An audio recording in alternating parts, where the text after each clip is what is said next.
दोस्तों, आज की कहानी है मेरे पति पर मुझे गर्व है। दोस्तों, कहानी शुरू करने से पहले अगर हमारे चैनल को सब्सक्राइब नहीं किया हो तो कर लीजिए ताकि आपके पास पहुंचे हर रोज नया वीडियो।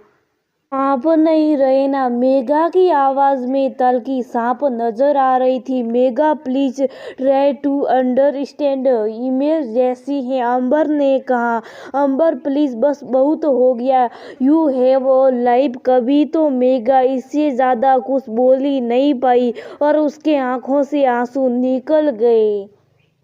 आज मेघा की छोटी बहन रेवती की शादी थी और हर बार की तरह अंबर उसके साथ नहीं था। अंबर, उसका पति, जिसके साथ उसने जीने मरने की कस्में खाई थी, 7 वचन लिए थे, वही अंबर उसके साथ था ही कब? तभी तो नहीं जब वो माँ बनने वाली थी, तभी नहीं जब नन्हे आरव ने चलना सीखा था, जब वो पहली बार स्कूल गया था। उसके लिए अपनी ड्यूटी से पहले कुछ भी नहीं था किया। यही वह अंबर था जिसे वो प्यार करती थी। अंबर, तुम्हें दिक्कत क्या है? इतने बड़े हॉस्पिटल के लोग तुम्हें बुला रहे हैं, तुम्हारी आगे पीछे शक्कर काट रहे हैं, लाखों रुपए दे रहे हैं और तुम इस छोटे से कस्बे के अपने छोटे से अस्पताल में अपनी जिंदगी बर्बाद कर रहे हो। कम से कम मेरे और आरव के बारे में सोचो, हम दोनों की भी तो जिंदगी है। मेघा चिल्लाकर बोले जा रही थी। मेघा, तुम जानती थी ना मेरे काम के बारे में? मैंने तुम्हें बताया माना कि मेरा मकसद में से पैसा कमाना नहीं बल्कि लोगों की सेवा करना है। मैंने देखा है अपने आई बाबा को सुविधाओं के अभाव से दम तोड़ते हुए। मैं नहीं चाहता हूँ कि फिर कोई अंबर अनाथ हो जाए। अंबर ने कहा और बस चला गया और वो भी चली आई अपने मायके। शायद अंबर कभी उसे समझ ही नहीं पाएगा। मेघा, तुम्हारे हस्बैंड नहीं आए? फिर किसी रिश्तेदार का? वही शुभता सवाल और फिर से वही उसका जवाब। वो इमरजेंसी केसेस रहते हैं ना, तो नहीं आ पाए। मेघा थोड़ा दबी जुबान में बोली, वो मेरे देवर है ना अनुज, वो भी बड़े प्राइवेट अस्पताल में डॉक्टर हैं। तुम भी ना मेघा। ये क्या जीजू छोटे से कस्बे में रह रहे हैं? मेरी मानो तो जीजू को बोलो यहाँ शहर में आकर चिपट हो जाए। मेरे देवर की खूब जान पहचान है। गांव में रहकर क्या अपनी जिंदगी बर्बाद करनी? उसकी ससेरी बहन ने कहा तो वो कुछ काम में कहकर वहां से निकल गई। शादी हो गई, रेवती भी अपनी ससुराल चली गई। रेवती की शादी हुए 15 दिन हो गए हैं ना। मेघा, तुम आ जाओ, तुम्हारे बिना घर आने का मन भी नहीं करता। अंबर ने कहा, तुम घर आते कब हो अंबर?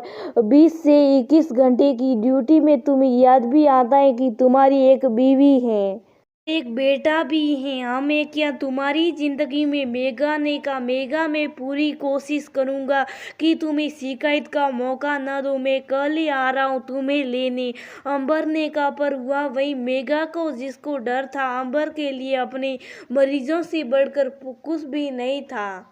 इसी बीच हालत कुछ इस तरह हुई कि कस्बे में दगाई हालत पैदा हो गई और पूरे कस्बे में कर्फ्यू लग गया। तुम्हें आज भी जाना है, माहौल देखा है। मैं और आरव अकेले कैसे रहेंगे, कैसे मैनेज करेंगे सब? मेघा ने गुस्से में कहा। को मेघा, बस एक दिन की बात है, सब ठीक हो जाएगा। मुझे पास के गांव जाना है। जो साथ में डॉक्टर आए उन्हें कुछ ज्यादा पता नहीं है तो मैं उन्हें नहीं भेज सकता। तुम घर में रहोगी तो ज्यादा सुरक्षित हो, अंबर ने कहा और चला गया।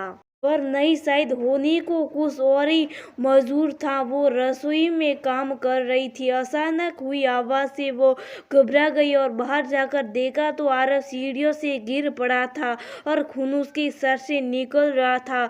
उसने हड़बड़ा कर फोन किया पर अंबर का फोन नेटवर्क एरिया से बाहर बता रहा था। वो आरव को लेकर घर के बाहर भागी। क्या हुआ? पास ही गली में तैनात पुलिस वाला देखते ही सब माजरा समझ गया। वो उसी गाड़ी में बैठाकर सीधे अस्पताल लेकर गए। ब्लड लॉस बहुत हो गए, खून चढ़ाना पड़ेगा, पर इसका खून तो वो नेगेटिव है, यहाँ मिलना मुश्किल है। अंबर सर भी कल से पहले नहीं आ पाएगा। ऐसी हालत में इसे शहर ले जाना भी रिस्की होगा। डॉक्टर ने कहा तो मेरा खून ले लीजिए। डॉक्टर मेरा खून भी तो नेगेटिव ही है। डॉक्टर अंबर भी तो हमारी तरह देश की सेवा कर रहे हैं, क्या हम इतना भी नहीं कर सकते? मेघा के साथ आई पुलिस वाले ने कहा डॉक्टर अंबर के बेटे को खून की जरूरत है। ये खबर आग की तरह कस्बे में फैल गई। बस फिर क्या था, सांप्रदायिकता को दरकिनार करते हुए हर जहाँ धर्म के लोग अस्पताल पहुंच गए। उस कस्बे के लिए अंबर किसी भगवान से कम न था। सुबह तक आरव को खून सड़ चुका था। दोपहर होते हुए आरव को होश आ चुका था। अंबर भी तब तक अस्पताल पहुंच चुका था। मेघा उसके गले लगकर बहुत रोई। आज उसने अपनी कही हर बात पर अफसोस हो रहा था। क्या गलत कर रहा है अंबर? वो तो भगवान ही है, वो भगवान जो दूसरों को जिंदगी देता है।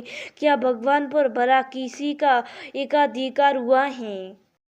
भला तो वो कैसे इस बात को भूल गई। कस्बे वालों के मन में उसने अंबर के प्रति अपार प्रेम देखा, जैसे कोई भक्त अपने भगवान में दिखाता है। आरव जब तक ठीक नहीं हुआ, गांव की औरतें वहां बैठकर महामृत्युंजय जप का पाठ करती रहीं। वहीं कुछ लोग उसके लिए दुआएं पढ़ रहे थे।